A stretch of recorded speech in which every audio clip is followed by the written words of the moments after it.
जय हिंद। स्वागत है आपका हमारे YouTube चैनल एजुकेटेड श्रावस्ती पर। आज का जो टॉपिक है न्यूट्रिशन इन अमीबा। आज का क्या टॉपिक है? Nutrition in amoeba. हम लोग आज पढ़ेंगे कि जो अमीबा होता है उसमें न्यूट्रिशन कैसे होता है। अमीबा जो है वो एक कोशिकीय जीव है, यूनिसेलुलर एनिमल्स है, तो उसमें जो है न्यूट्रिशन कैसे होता है, कैसे वो जो है अपना खाना खाते हैं, कैसे वो डाइजेस्ट करते हैं, इसके बारे में हम लोग बात करेंगे। तो अगर आप हमारे चैनल पर नए हैं तो प्लीज़ हमारे चैनल को सब्सक्राइब कर दीजिए, लाइक कर दीजिए। अगर वीडियो अच्छा लगे तो एक प्यारा सा कमेंट जरूर कर दीजिएगा और ज़्यादा से ज़्यादा अपने दोस्तों में शेयर करने की कोशिश कीजिएगा। Thank you. तो हम लोग अब स्टार्ट करते हैं। आज का जो टॉपिक है न्यूट्रिशन इन अमीबा।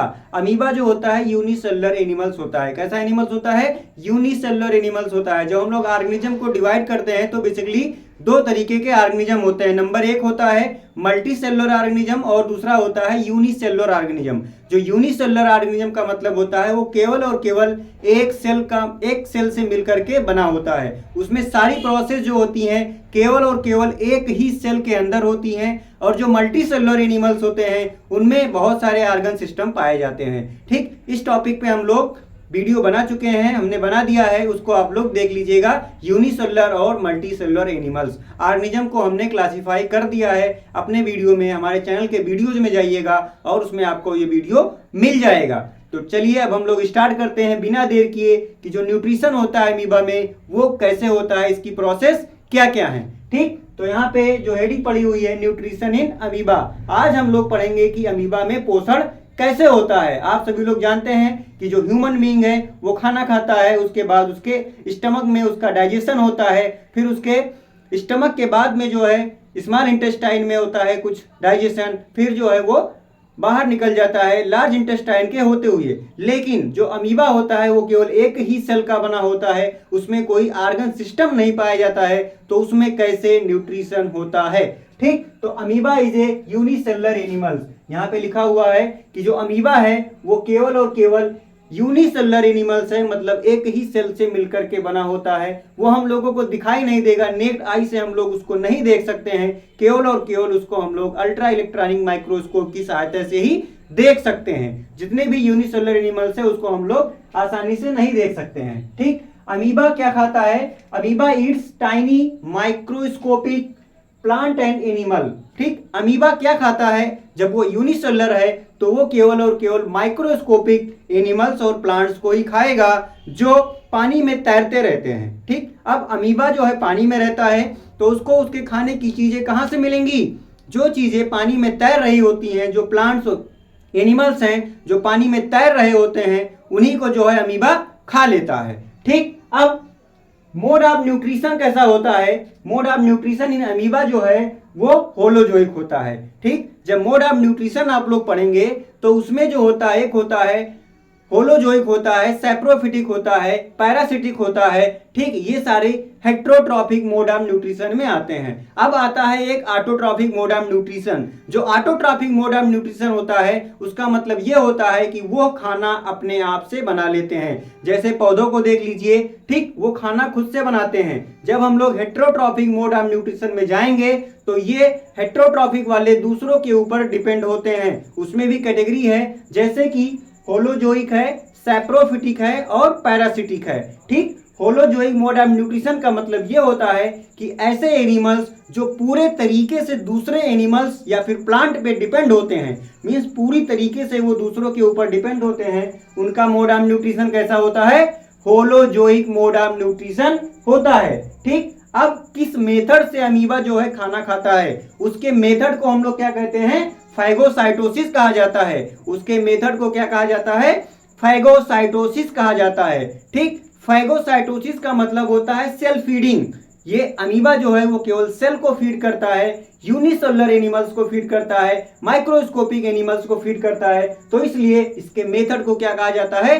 फैगोसाइटोसिस कहा जाता है। ठीक, अब हम लोग जब देखते हैं कि अमीबा जो है जब वो खाना खाता है तो उसमें कई सारे तरीके इन्वॉल्व होते हैं, कई सारी प्रोसेस होती रहती हैं। जैसे कि प्रोसेस नंबर 1 जिसका नाम है इंजेशन, प्रोसेस नंबर 1 जिसका नाम ingestion, process number 2 digestion, third absorption, 4 assimilation और 5 इजेशन होता है। ठीक, तो ये आप लोगों ने जाना कि अमीबा में जो पोषण होता है, जब न्यूट्रिशन वो अमीबा लेता है तो कई सारे स्टेप से गुजरता है खाना, फिर जाकर के वो बाहर निकलता है, मींस बॉडी के बाहर निकलता है। अब हम लोग बात करेंगे इंजेशन के बारे में। जो फर्स्ट स्टेप है वो क्या है, वो है इंजेशन। ठीक, जैसे मान लीजिए ये अमीबा है। अब अमीबा का स्ट्रक्चर कोई नॉर्मल स्ट्रक्चर कुछ नहीं होता है। अमीबा का किसी भी तरीके से बना दो, प्लेट लाइक स्ट्रक्चर बना दो, तस्तरी नुमा स्ट्रक्चर बना दो, अमीबा का स्ट्रक्चर मान लिया जाएगा। ठीक, अमीबा का कोई भी एक स्पेशल स्ट्रक्चर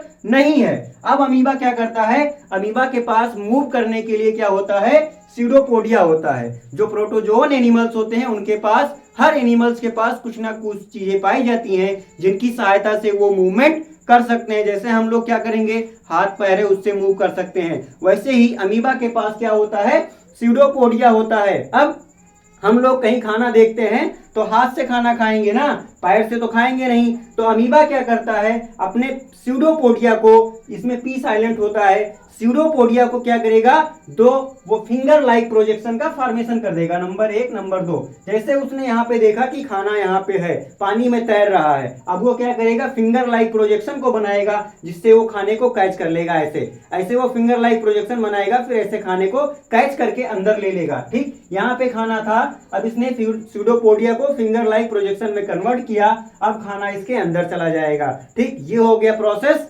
इंजेशन का। ठीक, इंजेशन होता है, उसमें जो है खाना जब गया वो कहाँ जाएगा, फूड वैक्यूल में जाएगा। जैसे हम लोगों के पास स्टमक में जाता है, वैसे ही अमीबा जो है एक टेम्परेरी स्टमक का फॉर्मेशन कर लेता है। मींस वो स्टमक परमानेंट नहीं होता है, खाना के डाइजेशन के बाद वो गायब हो जाता है। लेकिन अब उसने खाना खाया तो वो कहाँ पे रखेगा, फूड वैक्यूल में रखेगा। अब उसने फूड वैक्यूल बनाया, कौन सा, टेम्परेरी स्टमक, उसको कहा जाता है फूड वैक्यूल का फॉर्मेशन हो गया।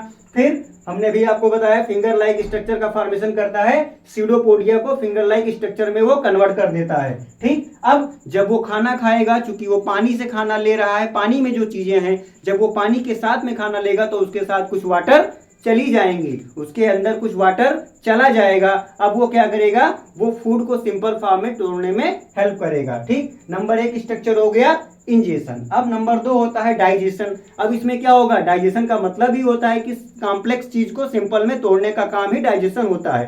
ठीक, जटिल पदार्थों को सरल पदार्थों में तोड़ने का काम ही क्या होता है, डाइजेशन होता है। यही है डाइजेशन का डिफिनीशन, यही है डाइजेशन का परिभाषा। ठीक, अब डाइजेशन कहाँ पे होगा, डाइजेशन होगा फूड वैक्यूल में, क्योंकि भाई फूड वैक्यूल बना था उसका टेम्परेरी स्टमक। अब फूड वैक्यूल में डाइजेशन होगा, यहाँ पे खाना कहाँ पहुंच गया, फूड वैक्यूल में पहुंच गया। अब ये क्या होगा, इसके पास जो है फूड वैक्यूल में जब खाना पहुंचेगा तो देखिए यहाँ पे क्या लिखा हुआ है, एंजाइम इंटरिंग फूड वैक्यूल। जो एंजाइम होते हैं डाइजेशन में, जो हेल्प करने वाले एंजाइम होते हैं, वो फूड वैक्यूल के अंदर घुसने लगते हैं। ठीक, अब वो घुस गए, अब क्या होगा, डाइजेशन हो जाएगा कहाँ पे, फूड वैक्यूल में। किसकी सहायता से, एंजाइम की सहायता से। अब ये सॉल्यूबल बनाएंगे, जैसे कि खाना भाई कॉम्प्लेक्स है तो वो जाएगा, ब्रेक डाउन होगा, बहुत ही माइन्यूट पार्टिकल्स में वो टूटेगा। अब उसको जो एंजाइम होता है वो खाने को सॉल्यूबल बनाता है with the help of chemical reaction. हम लोगों के बॉडी में भी केमिकल रिएक्शन होता है जब हम लोग खाना खाते हैं, वही प्रोसेस यहाँ पे भी होता है, केमिकल रिएक्शन होता है जिससे खाना सिंपल फॉर्म में टूट जाता है। अब उसके बाद यहाँ पे देखिए तीसरा नंबर लिखा हुआ है कि एब्जॉर्प्शन। अब इसमें क्या होता है, ये फूड वैक्यूल था, ठीक, इसके अंदर खाना था। अब जब खाना का ब्रेकडाउन हो गया, खाना जब टूट गया, छोटे छोटे पार्ट में टूट गया, अब क्या होगा, डाइजेस्टेड फूड डिफ्यूज आउट। जो डाइजेस्टेड फूड है वो क्या होगा, वो डिफ्यूज आउट होगा, मतलब पूरे बॉडी में वो फैल जाएगा। क्योंकि अमीबा एक कोश की जीव है तो उसको ना तो ब्लड सर्कुलेटरी सिस्टम की जरूरत है, खाना हम लोगों में ब्लड के द्वारा ही जाता है, लेकिन इसके पास कोई ऐसा सिस्टम नहीं है तो खाना डायरेक्टली पूरे बॉडी में फैल जाता है। ठीक, तो एब्जॉर्प्शन में क्या होगा, डिफ्यूजन इन साइटोप्लाज्मा। ठीक, जो इनमें रेस्पिरेशन होता है, भाई रेस्पिरेशन होगा तभी तो खाने का ब्रेकडाउन होगा, जब ऑक्सीजन अंदर जाएगा तभी खाने का ब्रेकडाउन होगा। ये किसी भी एनिमल्स का आप लोग पढ़ेंगे डाइजेशन, तो उसमें जब तक कि ऑक्सीजन अंदर नहीं जाएगा तब तक खाने का ब्रेकडाउन नहीं होगा। तो यहाँ पे जो रेस्पिरेशन होता है वो भी डिफ्यूजन प्रोसेस से होता है, क्योंकि कोई ऑर्गन स्पेशल पाया नहीं गया तो डिफ्यूजन मेथड से रेस्पिरेशन हुआ। अब जब डिफ्यूजन मेथड से जब ऑक्सीजन अंदर आया, अब क्या होगा, डिफ्यूजन होगा किसमें, साइटोप्लाज्मा में। ठीक, अब फ्रॉम फूड वैक्यूल। अब जैसे कि जो खाना यहाँ पे फूड वैक्यूल में डाइजेस्ट हुआ था अब वो पूरे बॉडी में फैल जाएगा। ठीक, from food vacuole to all over the body, पूरे बॉडी में खाना फैल जाएगा। ठीक है, जब ऑक्सीजन अंदर पहुंचेगा तब डिफ्यूजन मेथड से रेस्पिरेशन होगा और खाना पूरे बॉडी में फैल जाएगा। अब इसके बाद क्या होता है, एसिमिलेशन होता है। एसिमिलेशन में सबसे मेन बात यह है कि अमीबा का ग्रोथ होता है। एसिमिलेशन में क्या होता है, अमीबा का ग्रोथ ही होता है केवल। जब यहाँ पे ऑक्सीजन मिल गया, उसको एनर्जी मिलेगी कब, जब ऑक्सीजन मिलेगा। डाइजेशन हो गया, उसके बाद एनर्जी मिलेगी कब, जब ऑक्सीजन मिल जाएगा। ठीक, तो एसिमिलेशन में क्या होगा, obtain energy by respiration, respiration के द्वारा अमीबा जो है यहाँ पे एनर्जी को लेगा। ठीक, जब एनर्जी मिल जाएगी तो वो अपने बॉडी के स्ट्रक्चर को ग्रो करेगा, बढ़ाएगा। ठीक, अब जो उसमें अनडाइजेस्टेड पार्ट हैं वो जो है बॉडी के बाहर जाएंगे। जैसे हम लोग जब खाना खाते हैं तो उसमें सारी चीजें होती हैं। न्यूट्रिएंट्स में क्या क्या होता है, प्रोटीन है, फैट है, विटामिन है, कार्बोहाइड्रेट है, मिनरल है। तो इसमें जो है हर न्यूट्रिएंट्स का अलग अलग फंक्शन होता है। वैसे ही जब एसिमिलेशन होगा, रेस्पिरेशन के बाद जब खाने का ब्रेकडाउन होगा तो अमीबा अपने बॉडी स्ट्रक्चर को ग्रो करेगा, मतलब उसके साइज में ग्रोथ आएगा। लिखा हुआ है ग्रोथ इन साइज। अब उसके बाद लास्ट वाला स्टेप आता है इजेशन। इजेशन में क्या होता है, नो फिक्स्ड प्लेस। अमीबा के पास ना तो खाने के लिए कोई फिक्स्ड प्लेस है, हाथ है, और ना ही एक्सक्रीट करने के लिए कोई एनस है। ठीक, ना तो उसके पास खाने के लिए माउथ है और ना ही एक्सक्रीट करने के लिए एनस है। अब जब खाना पूरे बॉडी में फैल जाएगा, जब उसके बाद जो अनडाइजेस्टेड पार्ट होगा वो कैसे बाहर निकलेगा, अमीबा का सेल कहीं से रप्चर हो जाएगा, मतलब अमीबा का जो मेम्ब्रेन है वो टूट जाएगा और जो अनडाइजेस्टेड पार्ट है फूड का वो बाहर निकल जाएगा। फिर क्या होगा, यही हो जाता है अमीबा का न्यूट्रिशन। आई होप ये वीडियो आपके लिए बहुत ही अच्छा रहा होगा। बहुत ही शॉर्ट में मैंने आपको समझाने की कोशिश की है। अगर आपको कोई डाउट है तो प्लीज कमेंट जरूर कीजिएगा और मैं आपके डाउट को क्लियर कर दूंगा। ऐसे ही करके हम लोग अभी पढ़ेंगे बाद में न्यूट्रिशन इन अमीबा हो गया है, रेस्पिरेशन इन अमीबा पढ़ेंगे, फिर जो होता है रिप्रोडक्शन, एक्सक्रीशन, मींस हम एक एक स्टेप को पढ़ लेंगे। इसमें हमारे चैनल पे सभी तरीके के वीडियो आपको अपलोड कराई जाएंगी बायोलॉजी से रिलेटेड। अगर आप कोई वीडियो चाहते हैं तो कमेंट बॉक्स में कमेंट जरूर कर दीजिएगा। Thank you for watching. जय हिंद।